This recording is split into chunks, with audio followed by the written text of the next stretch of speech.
ዛሬ የኢትዮጵያ ሰማይ የሐዘን ደመና ለብሷል። በርትተናል፣ ጎብዘናል። 3 ዓመት ሙሉ ነው መከራ የበላነው። ለዚህ ግን እወዳችኋለሁ፣ አከብራችኋለሁ። እሺ ይሄንን ለአንዴና ለመጨረሻ ጊዜ ሁለተኛ ስለነሱ ላላወራ ለጌሜ ቀን ቬሎ ለብሼ እመጣለሁ።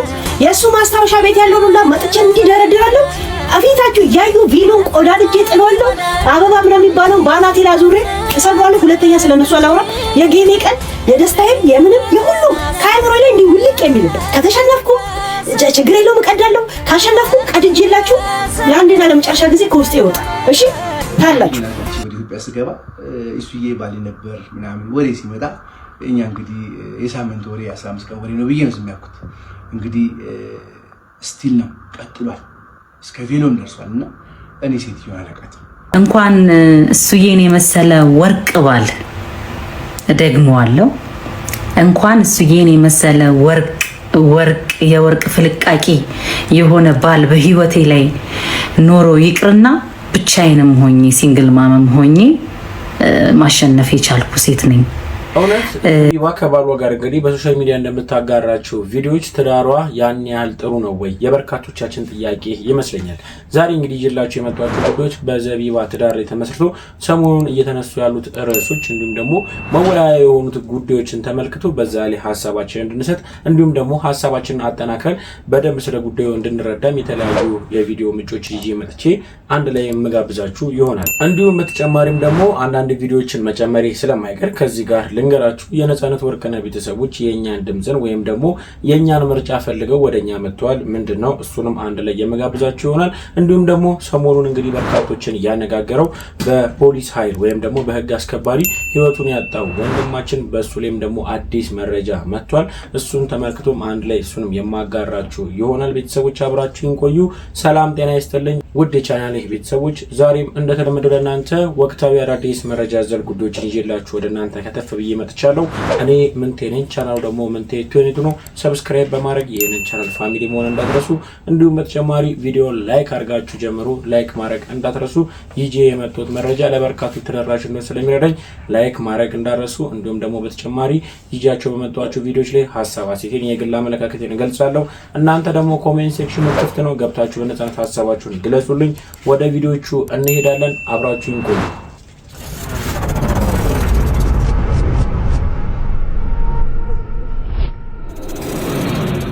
እጅግ አሳዛኝ የሆነ ዜና እረፍት ነው። ጠዋት ላይ ልምምድ ስታደርግ የነበረችው አትሌት በይሳት ህይወቷ ማለፉ ነው እየተነገረ የሚገኘው። አትሌት የብርጓድ መለሰም ጠዋት ላይ በጃን ሜዳ ልምምድ ስታደርግ ነበረ። በይሳት ግን ህይወቷ አልፏል።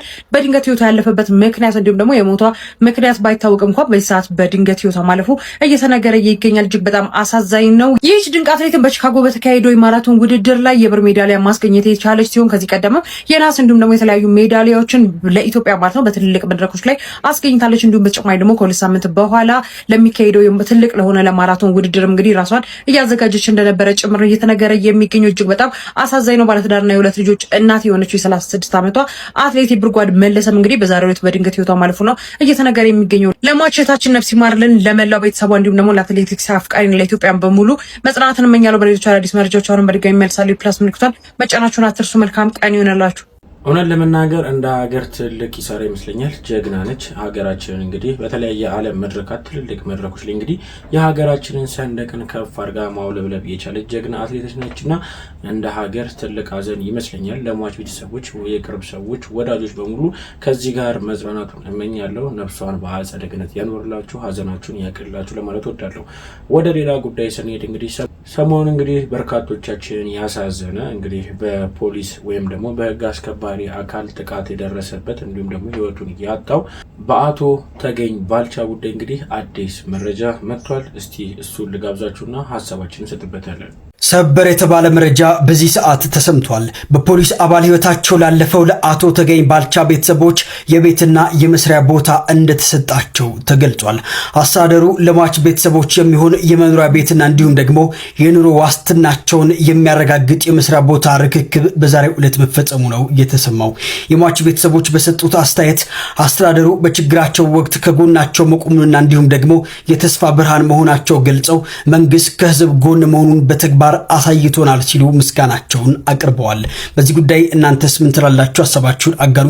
እንደሰማችሁት ነው ለቤተሰቦቹ የተሰጠው ስጦታ ተመርክዞ እንግዲህ በርካቶች ሀሳባቸውን እየሰጡበት ይገኛል። ከምንም በላይ ግን ከስጦታውም እንዲሁም ደግሞ ከተደረገላቸው የበለጠ አንድ ነገር ያስፈልጋል። እሱ ምንድነው? ፍትህ ነው። ወንጀሉን የሰራው አካል እንግዲህ ተመጣጣኝ ቅጣት ካላገኘ ሁላችንም ዝም ልንል አይገባም። እንዲሁም ደግሞ የአቶ ተገኝ ባልቻ እንግዲህ ቤተሰቦቹ እንግዲህ ሰላም የሚያገኙም አይመስለኝም። ምክንያቱም የቤተሰባቸው ወይም ደግሞ የወገናቸውን ደም አጥተዋልና እጅግ በጣም በሚያሳዝን ሁኔታ። ስለዚህ ይህንን ድርጊት የፈጸመውም እንግዲህ የህግ አስከባሪ አካል በህግ ቁጥጥር ስር መዋሉ ይታወቃል። እንዲሁም ደግሞ ተመጣጣኝ ቅጣት ሊቀጣ ይገባል የሚል የበርካቶች ሀሳብ ነው። እናንተስ በዚህ ጉዳይ ላይ ምን ትላላችሁ? እዛው ጋር እንዳለን እንግዲህ ከአቶ ተገኝ ባልቻ ጋር ህልፈታቸው ጋር ተነስቶ እንግዲህ በርካቶች ሀሳባቸው ይሰጡ ነበረ። ነገር ግን እንግዲህ ሊያነጋግረን ይችላል ብዬ ያሰብኩት አንድ ቪዲዮ አለ፣ ልጋብዛችሁና ሀሳባችንን እንሰጥበታለን። በግፍ የተገደለው ወንድማችን ወጣት ኦሮሮ ማለት ነው። አሁን በግልጽ ስለታየና በቪዲዮም በምንም ህዝቡም ስለሚያውቅ ነው እንጂ ማለት ነው።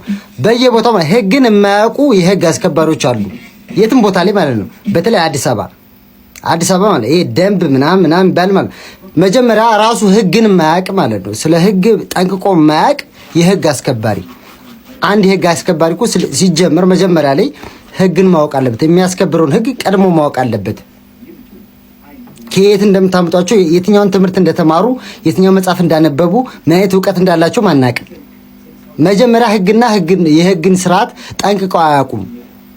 መጀመሪያ የህግ አስከባሪ ስትሏቸው እናንተ መጀመሪያ ላይ ህግን አስተምሯቸው።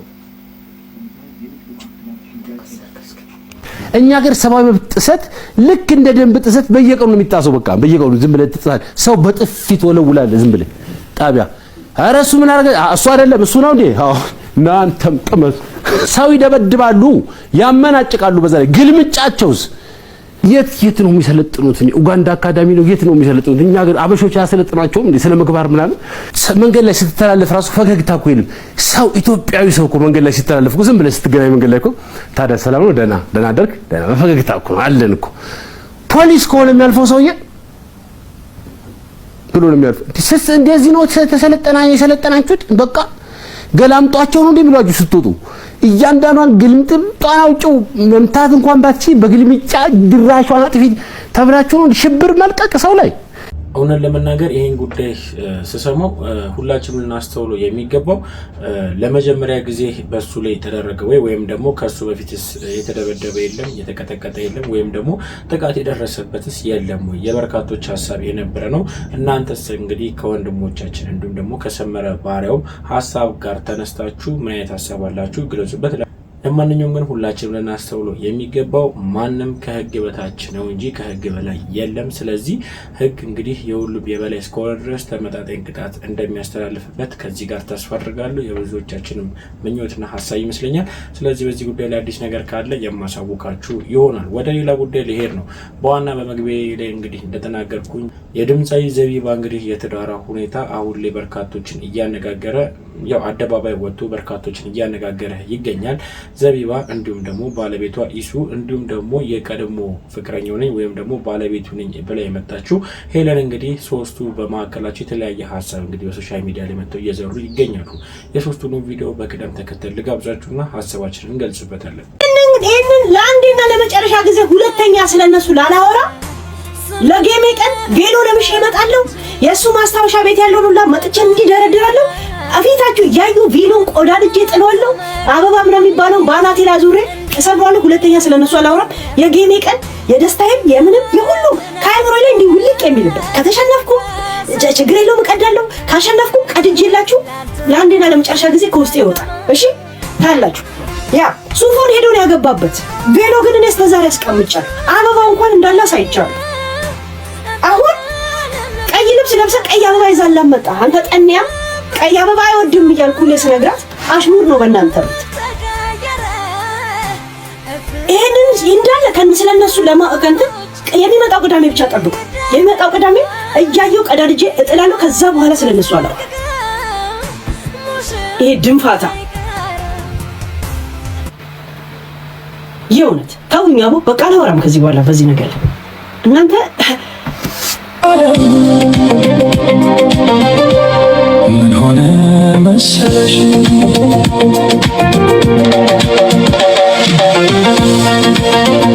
የተገናኛችሁበት አጋጣሚ ወደ ትዳር ያመራል ታስብ ነበር? ልታገባ ታስብ ነበር ወይስ አጋጣሚዎች ናቸው? 100% የምትወስኝ ነገር አለ እና ብዙ ነገሮችን ክሎዝ አድርጋብኝ ነበር። ኢንተረስት ቢኖረኝ ብዙ ነገሮችን አድርጋብኝ ነበር። ቀስ እያለ ሲሄድ እንደውም የማስታውሰው እናቴ አሜሪካ ነበረች። ላስተዋውቃት በቪዲዮ ስለሆነ ጠርታት ጅማ ፌመስ ዘፋኝ ወዳታለሁ ብለህ ነው። እንኳን እሱዬን የመሰለ ወርቅ ባል ደግመዋለሁ። እንኳን እሱዬን የመሰለ ወርቅ የወርቅ ፍልቃቂ የሆነ ባል በህይወቴ ላይ ኖሮ ይቅርና ብቻዬንም ሆኜ ሲንግል ማመም ሆኜ ማሸነፍ የቻልኩ ሴት ነኝ። እንግዲህ ምንም ማድረግ አይቻልም። እግዚአብሔር ከላይ ሲሰጥ ነው። እንግዲህ ደግማለሁ። ወርቅ ታውቃላችሁ በብዙ ነገር። ጤና ይስጥልኝ። እንደምን አምስታችኋል፣ እንደምን አድራችኋል፣ እንደምን ውላችኋል የቲክቶክ ፋሚሊዎቼ። ዛሬ እንደዚህ አይነት ቪዲዮ ሰርቼ አላውቅም። ለመጀመሪያ ጊዜ ነው የምሰራው። ዘቡዬን አግብቼ ወደ ኢትዮጵያ ስገባ እሱዬ ባሌ ነበር ምናምን ወሬ ሲመጣ እኛ እንግዲህ የሳምንት ወሬ 15 ቀን ወሬ ነው ብዬ ነው የሚያውቁት። እንግዲህ ስቲል ነው ቀጥሏል፣ እስከ ቬሎም ደርሷል። እና እኔ ሴትዮን አላውቃትም። አንዳንድ ቪዲዮዎች ይሰራሉ እንደዚህ ዜና ሲሰሩ እንደዚህ እያመሳከሩ የሚሰሩ እውነት ያላቸው ሰዎች ሲሰሩ ሳይ ነው ይህንን ቪዲዮ መስራት የፈለግኩት። ያ ማለት እውነት መሰለ። እኔን ደውሎ አልጠየቁኝም። እውነት ነው ወይስ እያለኝ ሰው የለም። ስለዚህ አንዳንድ ወዳጆቻችን በሚልኩት ሜሴጅ የግድ መልስ መስጠት አለብኝ። ፋሚሊ ኦልሬዲ ያውቃል፣ ባለቤቴ ታውቃለች። ለማታውቁኝና እኔን ተረድታችሁኝ እኔን ለቀረባችሁኝ ፎሎወሮቼ መልስ መስጠት ስላለብኝ ነው የመጣሁት። ይሄ ነገር እንግዲህ አሁን የተጀመረው ዘውዬን ካገባ በኋላ ነው። ዘውዬ ነች የተናገረችብኝ፣ እሷን ነው። ምን አድርጋት እንደሆነ አላውቅም፣ ምቀኝነት ይሁን ምን አላውቅም። ስለዚህ እግዚአብሔር እንደሚያውቀው ውስጤ እንደሚያውቀው እኔ እንደማውቀው ሴትዮዋን አላውቃትም። ልጆቼን እንሰኝ እኔ ክርስቲያን ነኝ።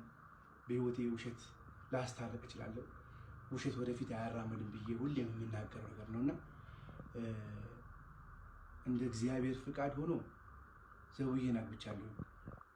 ካናደዳት እንደ ማንኛውም ሰው ልትናደድ ትችላለች። እንደ ማንኛውም ሰው እንደሚደሰተው እሷ ልትናደድ ትችላለች። ግን በህይወቴ አይቻት የማላውቅ ሴትዮ ቬሎ ገዝታ ጭራሽ ጌም እጫወታለሁ። ጌሙ ከሆነ የኔን ስም ጠርተሽ የሚስቴን የባለቤቴን ስም አንስተሽ አይደለም የግድ መናገር ያለብሽ፣ ወይ ደግሞ ጌም የምትጫወቱ። ቢዝነስ ከሆነ ቢዝነስሽን ስሪ። እኔን አውጪ፣ እኔን ከሱ ውስጥ አውጪ። እኔ የማላውቃት ትልቅ ሴትዮ፣ እኔ የማላውቃት ሴትዮ ስሜን እያነሳች እስፔሻሊ ደግሞ የባለቤቴን ስም እየተናገረች እያነሳች፣ ፕሊዝ ሊቭ ሄር አሎን። እኔ የማላውቃት ሴትዮ፣ እኔ አላውቅሽም፣ ልጆች አሉኝ፣ ቤተሰብ አለኝ። እነዚህ ታሪክ ያያሉ እኮ ያንቺም ልጆች ይኖራሉ፣ ታሪክ ያያሉ። ስለዚህ እውነታው ለቲክቶክ ፋሚሊዎች ተደውሎልኝ እንደው ግልጽ አድርገህ ብዬ ነበር፣ አያስፈልግም ብዬ ነበር፣ ግን ለካ ያስፈልጋል። ስለዚህ እውነት እላችኋለሁ የማላውቃት ሴትዮች ቤተሰብ የምትበጠብጠውና እንደው እግዚአብሔር እሷንም እኔንም ይቅር በለን። አላውቃትም። አመሰግናለሁ። አሁንን ለመናገር የዘቢባ ንግግርን የኢሱም ንግግርም እንዲሁም ደግሞ የሄለንም ንግግርን ሰሞኝና ሶስቱም የተለያየ ሀሳብን ያንጸባረቁት። በነገራችሁ ላይ የዘቢባ ንግግርን ሲሰማው በትዳሯ ፍጹም ደስተኛ እንዲሁም ደግሞ በህይወቷ ውስጥ ደስተኛ የሚባሉን ጊዜ በአሁን ሰዓት እያሳለፈች እንደሆነ በገዛ አንደበቷ ተናግራለች። ሄለንም ደግሞ እንግዲህ የቀድሞ ባሌ ወይም ደግሞ የትዳሬ ያሰብኩትን ወንድን ቀምታኛለች፣ እሱም ደግሞ ቢሆን እንግዲህ እኔን ትቶኝ ሄዶ እሷን ያገባው የሚል ሀሳብ ስታንጸባረቅ ነበረ። ኢሱም ደግሞ ምን ብሏል? ጭራሹኑ አላውቃትም፣ ከዚህ በፊት እኔ ጭራሹኑ አላውቃትም፣ ከኔ ጋር በምንም ተገናኝተን አናውቅም ብሎም ተናግሯል። የሶስቱንም ሀሳብ እንግዲህ መነሻ በማድረግ በርካቶች ሀሳባቸውን እየገለጹ ይገኛሉ። እናንተስ የእነሱን ጉዳይ እንዴት ተመለከታችሁ? ለማንኛውም ግን ይህ ጉዳይ እንደቀል ሊታይ አይገባም። የዘቢባን ትዳርን በተለይ በከፉኛ ሊያናጋ የሚችል ይመስለኛል። ምክንያቱም እሷም እንግዲህ በህዝብ ነው ስራዋን እያቀረበች የምትገኘው፣ ወይም ደግሞ አርቲስት የህዝብ ነው እንደሚባለው እንግዲህ ስራዎቿን አምታ ለህዝብ ነው የምትሰጠው። እንደዚህ አይነት ስሟ ሊያጠለሽ የሚችል ጉዳይ ሲመጣ በስራዋ ላይም በኑሮዋ ላይም በቤቷ ውስጥም በህይወቷ ላይም እንግዲህ በርካታ የሆኑ ከባድ የማይባሉ ችግሮች ሊፈጥር ስለሚችል እንደ ቀልድ አይታይም። ለማንኛውም ግን እስቲ እናንተ በዚህ ጉዳይ ላይ እንድትመለከታችሁ ሀሳባችሁን ስጡበት። ሌላኛው ጉዳይ ደግሞ በትላንትናው ዕለት እንግዲህ አንድ መረጃ መጥቶ ወደ ሶሻል ሚዲያ በርካቶች አድናቆታቸውን እየቸሩት ይገኛሉ። አርቲስት ሄኖክ ወንድሙ ምን ተፈጥሮ ነው? እስቲ ቪዲዮ ልጋብዛችሁና ሀሳባችን እንሰጥበታለን። በርትተናል፣ ጎብዘናል። 3 ዓመት ሙሉ ነው መከራ የበላ ነው ለዚህ ፊልም። እወዳችኋለሁ፣ አከብራችኋለሁ። እሺ የምሬን ስለታገሳችሁኝ በጣም አመሰግናለሁ። እግዚአብሔር ይስጥልኝ። እግዚአብሔር ይስጣችሁ። እግዚአብሔር ይስጣችሁ። እግዚአብሔር ይመስገን።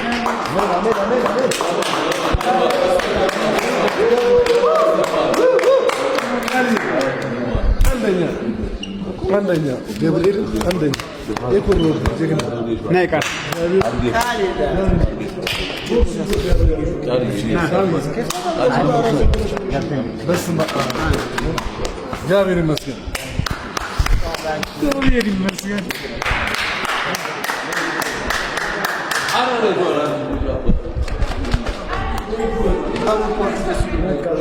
በዚህ አጋጣሚ ፊልሙ 7,300,000 ብር ነው የፈጀው።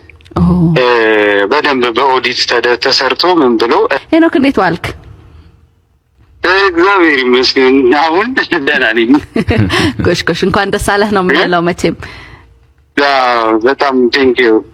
ፈረጃ ፊልም እንግዲህ ረጅም ዓመታትን ነው የፈጀውና አሁን ምን ደረሰ? መጀመሪያ ይሄ የእንኳን ደስ አላችሁ መልእክት እናጋርተህን ነበር፣ አልቆ ነው ወይ? ፊልሞች ልብ ብለሽ እንደሆነ ሲወጡ 5 ዓመት ፈጀ 7 ዓመት ፈጀ ምናምን ይላል አይደል?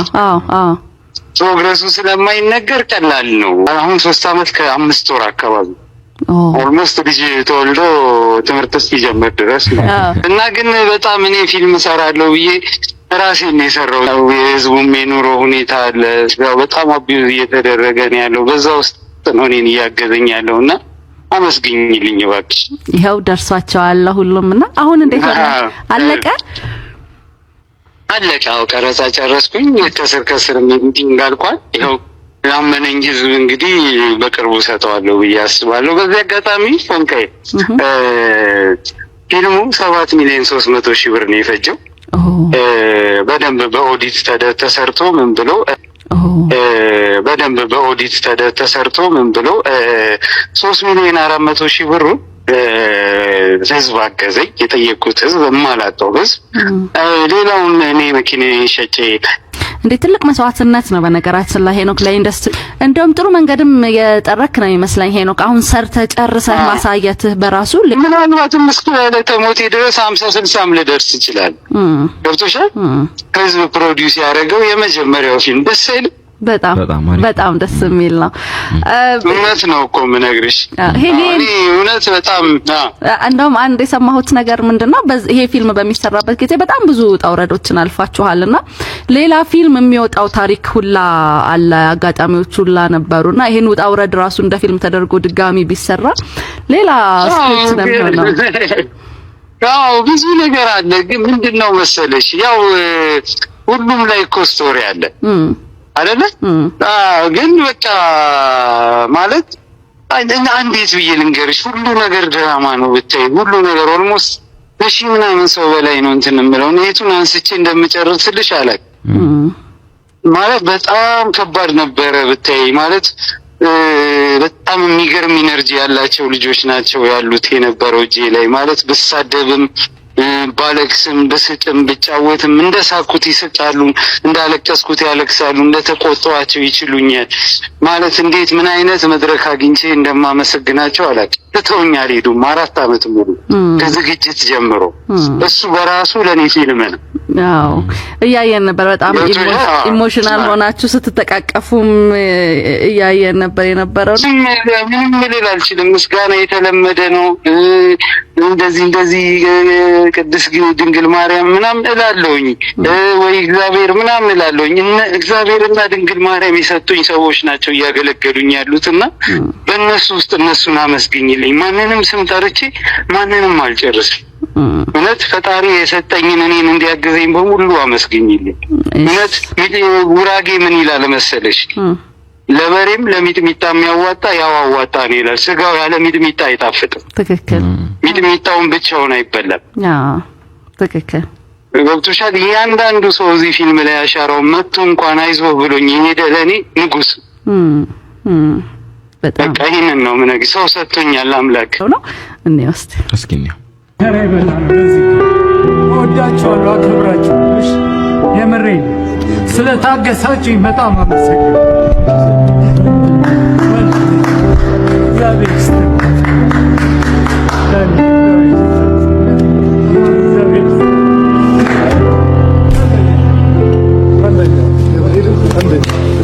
የሚገርመው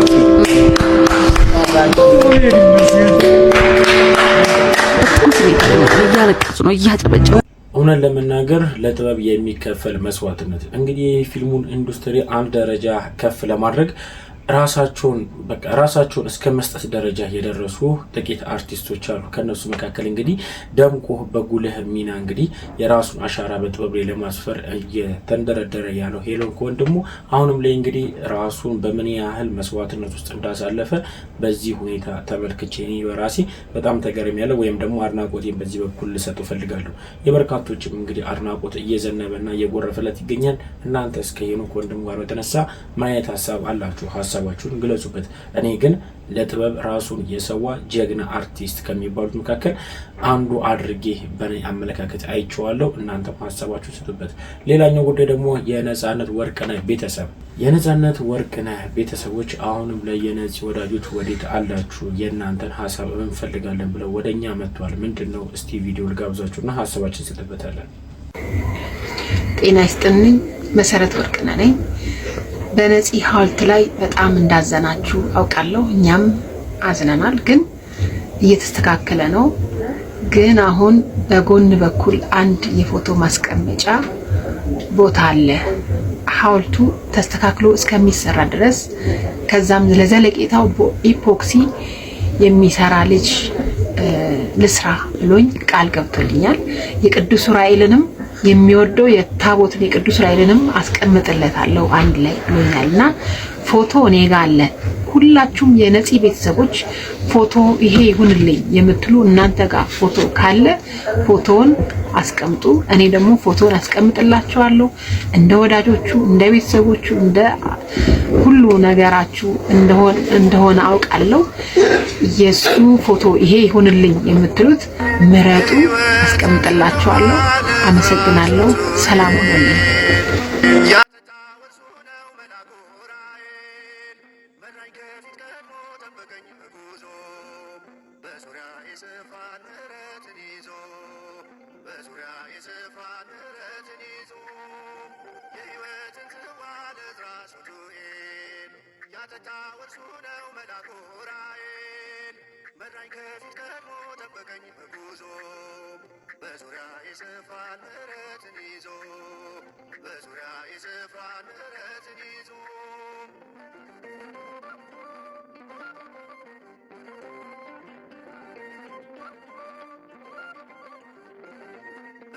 የነጻነት ወርቅነህ ቤተሰቦች ለአድናቂዎቹ ለወዳጆቹ እንግዲህ ያቀረቡን ጥያቄ መሰረት በማድረግ በርካቶች ሀሳባቸውን እየሰጡ ይገኛሉ። እናንተስ የትኛው ምስል ቢሆን ይሻላል ወይም ደግሞ የትኛው ምስል እንግዲህ ይመጥናል ብላችሁ ታስባላችሁ? ከነጻነት ከተዘረዘሩት ምስሎች መካከል እየመረጣችሁ እንግዲህ ሀሳባችሁን ብትሰጡ ብዬ ወደ እናንተ አሳለፍኩት። ተጨማሪ ቪዲዮ አለ ልጋብዛችሁ። ሜሪ ስቶፕስ ኢትዮጵያ ወይም ደግሞ በአሁን ስሙ ኤምኤስአይ ኢትዮጵያ መግለጫ ሰጥቷል። ኤምኤስአይ ኢትዮጵያ ቾይስ በማንኛውም የደንበኛ መረጃ ግላዊነት እና ሚስጥራዊነት ጥሰት ወይም ድርጅታዊ ያልተገባ ተግባር ላይ በማህበራዊ ሚዲያ እና በሌሎች መገናኛ መንገዶች እየተሰራጨ ያሉ መረጃዎች ሐሰተኛ፣ ያልተረጋገጠ እና ኃላፊነት የጎደላቸው ናቸው። ለህዝባዊ መግለጫው በጣም እናመሰግናለን። እስከዛሬ ድረስ ለአመታት ስታቀርቡት የነበረውን አገልግሎት በጣም አፕሪሼት እናደርጋለን። በጣም እናመሰግናለን። ግን ጥያቄ የሆነብኝ ነገር ምንድነው? ሐሰተኛ እና ያልተረጋገጡ ወሬዎች መሆናቸው በምን ተረጋገጠ? በምን አወቃችሁ ሐሰተኛ መሆኑን? በምን አወቃችሁ ያልተረጋገጠ መሆኑን? በአንድ ቀን ውስጥ ሰራተኞቻችሁን እንዳለ መርምራችሁ ነው? አናግራችሁ ነው? ጥያቄ ጠይቃችኋቸው ነው? ይህንን ኢንፎርሜሽን ወደ ሶሻል ሚዲያ ይዛ የመጣችሁን ሴትዮ ኢንቨስቲጌት አድርጋችሁ ነው? አናግራችኋታል? መርምራችኋታል? አስመርምራችኋታል? በምን ተረጋገጠ ውሸት መሆኑ? ይሄ ነገር መጀመሪያ ደረጃ ሶሻል ሚዲያ ላይ አይደለም የተሰራጨው። አንዲት ሴት አንዲት ሰው ናት እንደዛ ብላ ያወራችሁ። ሜሪ ስቶፕስ ኢንፎርሜሽን ይደርሰኛል ብላ ያወራችሁ አንዲት ሴት ናት። ሶሻል ሚዲያው አይደለም። ሲቀጥል እቺው ሴት ከዚህ በፊት ልክ እንደዚሁ የሌሎች ሴቶችን ሚስጥር የሌሎች ሴቶችን ቪዲዮ እና ፎቶ ይዣለሁ አለኝ ብላ ካስፈራራች በኋላ የህግ እርምጃ ሊወሰድባት እንደሆነ ስትሰማ መልሳ ክዳ አይ እኔ ምንም ቪዲዮ ምንም ካሜራ ምንም ፎቶ የለኝም ዝም ብሎ ወሬ የሚደርሰኝ ነው ማወራው ብላ አለች። ከዛ ደግሞ የህግ እርምጃ እንደማይወሰድባት ስታረጋግጥ መልሳ ቪዲዮና ፎቶ እንዳላት ተናግራ እነዚሁኑ ቴሮራይዝ ስታደርግ የነበረቻቸውን ሰዎች አሁንም ድጋሚ ቴሮራይዝ እያደረገች ያለች ሰው ናት። እውነቷም ውሸቷም የማይያዝ የማይጨበጥ ሰው ናት። እንዴት አወቃችሁ ውሸቷን እንደሆነ? እንዴት አወቃችሁ ይሄ ነገር ሐሰተኛ እንደሆነ? በዚህ መልኩ በእንደዚህ አይነት መንገድ ይሄንን ምርመራ አድርገን ይሄ ወሬ ሐሰተኛ እንደሆነ አረጋግጠናል የሚል ነገር የለም። እንዲሁ በደፈና ሐሰተኛ ነው የተረጋገጠ አይደለም ነው ያላችሁ። ሰው በምን አረጋግጣችሁ ነው ይሄንን መግለጫ ያወጣችሁልን? ሲቀጥል ሐሰተኛም ከሆነ ይሄ ጉዳይ አረጋግጣችሁም ከሆነ ሐሰተኛ መሆኑ እንደዚህ አይነት ወሬ ድርጅታችሁ ላይ ያወራ ሰው ላይ ምን አይነት እርምጃ ነው የምትወስዱት? ወይስ እርምጃ አትወስዱም? እሱንም ምንም የተናገራችሁት ነገር የለም መግለጫችሁ ላይ። ደግሞ የተጠቀማችሁት ዘፈን ለቀቅ አድርጉኝ የሚል ዘፈን የነዋይን ተባለ እንዴ የሚል ዘፈን አንፕሮፌሽናል ከመሆኑም በላይ ጉዳዩን ሊሰጠው የሚገባውን ክብደት ሊሰጠው የሚገባውን ግራቪቲ እየሰጣችሁት እንዳልሆነ ነው የሚያሳየው። ምናልባት እኔ በጣም የግል አጀንዳ ስላለኝ ከሴትዮዋ ጋር ምናልባት እኔ ተሳስቼ በቃ ማለት ነገሩን በጣም አካብጀው ከሆነ ንገሩኝ። ግን እንደ ተቋም ለሴቶች ለእናትና ለህፃናት እንደቆመ ተቋም እንደዚህ አይነት ጉዳይን በጣም ሴንሲቲቭ አድርጋችሁ ኮንሲደር ታደርጉታላችሁ ብዬ ነበር። ሊያሾ የድርጅታችሁን ስም የጠራችሁ ጽንስን ከማቋረጥ ጋር በተያያዘ ከዚህ ጉዳይ ጋር በተያያዘ ያለውን ስቲግማ እኔ ለእናንተ ኤክስፕሌን አላደርገው። ሴቶች በጣም ፈርተው ተሸማቀው አፍረው ልባቸው ተሰብሮ በጣም ደንግጠው ነው ወደ እናንተ የሚመጡት እና ይሄንን አገልግሎት የሚያገኙ። ሴቶች ከድርጅታችሁ ሚስጥራቸው ሊወጣ እንደሚችል ሲሰሙ ምን አይነት ነገር ነው የሚፈጥረው ብላችሁ ነው ያሰባችሁት? ለምንድን ነው ይሄን ጉዳይ ሲሪየስሊ እየወሰዳችሁት ያልሆነው? መግለጫችሁ በጣም ሰርፌስ ሌቭል ነው። ምን ነው ዝም አላችሁ እንዳትባሉ የጻፋችሁት ነው የሚመስል። ወሬው ሐሰተኛ መሆኑን የሚያረጋግጥ ምን አይነት መንገድ እንደተጠቀማችሁ ምንም የሚገልጽ ነገር የለም። ሐሰተኛ መሆኑን አላረጋገጣችሁ። ኢንፎርሜሽኑ ሐሰተኛም ሆነ እውነተኛ ከዛ ቀጥሎ ምን አይነት እርምጃ እንደምትወስዱ እና ምን አይነት ነገር ከናንተ ኤክስፔክት ማድረግ እንዳለብን ከዚህ በኋላ እንድንተማመን ምንም የነገራችሁ ነገር የለም። በዘፈናችሁ እኔን ለቀቅ አድርጉኝ ብላችኋል። ግን አይም ሶሪ ለቀቅ አናድርጋችሁም። በጆርዲና በሊያሾ መካከል ያለው ጸብ አሁንም እንደቀጠለ ነው። በርካቶችም እየተነጋገሩበት ይገኛሉ። እናንተስ ምን ትሉታላችሁ? የሊያሾ እና የጆርዲ ጉዳይ። በነገራችሁ ላይ ሊያሾ በቅርቡ እንግዲህ ከባድ ክስ ተመስርቶባታል። እስከ እስርም ሊደርስ የሚችል ጉዳይ መሆኑንም አንድ ላይ ተዘግቦ ነበረ። ከሊያሾ ጋር ተያይዞ ሀሳብ ካላችሁ ብትገልጹልኝ ብዬ ወደ እናንተ አሳልፍኩላችሁ። ቤተሰቦች እንግዲህ እስካሁን ድረስ አብራችሁን ስለቆያችሁ ከልብ አመሰግናለሁ። በቀጣይ ቪዲዮ እስክንገናኝ ሰላም ቆዩልኝ። ለዛሬ ይዤላችሁ የመጣኋቸው ቪዲዮዎች ይመስላሉ። ሰላም ሁኑ።